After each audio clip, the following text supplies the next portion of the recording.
G'day cocktail lovers. This cocktail is called a Maloney No. 2. And before you ask, I don't know what a Maloney No. 1 is, or just a plain old Maloney.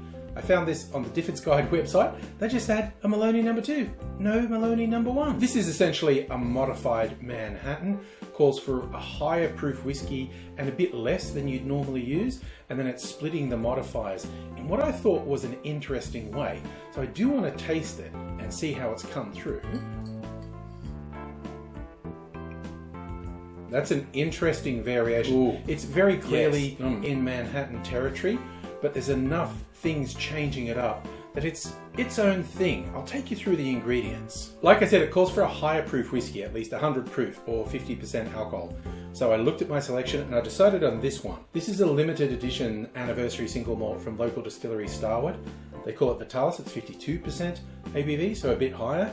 And I have to admit, I do get a bit of a grin at the idea of hardcore whiskey people losing their mind of me getting a limited edition single malt and going, I'm going to whack it in a cocktail.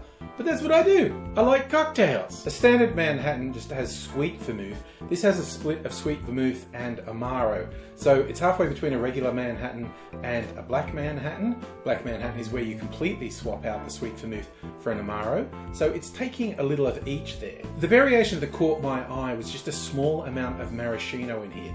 And in old school cocktails, when they wanted to zhuzh up a cocktail, they'd often just put a bit of maraschino in it. Call it the improved whiskey cocktail, the improved gin cocktail. I've made both of those recently. We could call this the improved Manhattan, but it isn't called that. It's called a Maloney No. 2, and I'll show you how to make it. In a mixing glass, put 1.5 ounces or 45 mils of a higher proof whiskey, then 1.5 ounces or 45 mils of sweet vermouth. Add to that 3/4 of an ounce, around 22.5 mils of amaro, and then finally 1/4 of an ounce, around 7.5 mils of maraschino liqueur. Add ice to the glass, stir that for 20 to 25 seconds to chill and dilute the drink.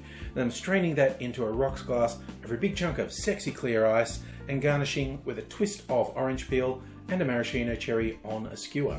Manhattans are usually served up, and you could absolutely serve this up.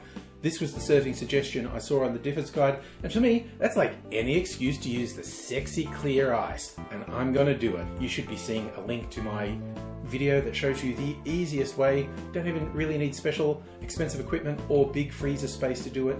It's a neat little hack. I recommend you try it because the sexy clear ice is sexy, it's clear, it looks good, and it actually melts slower as well.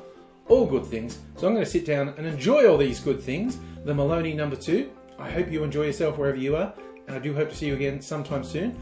Until I do see you again, I'll say cheers.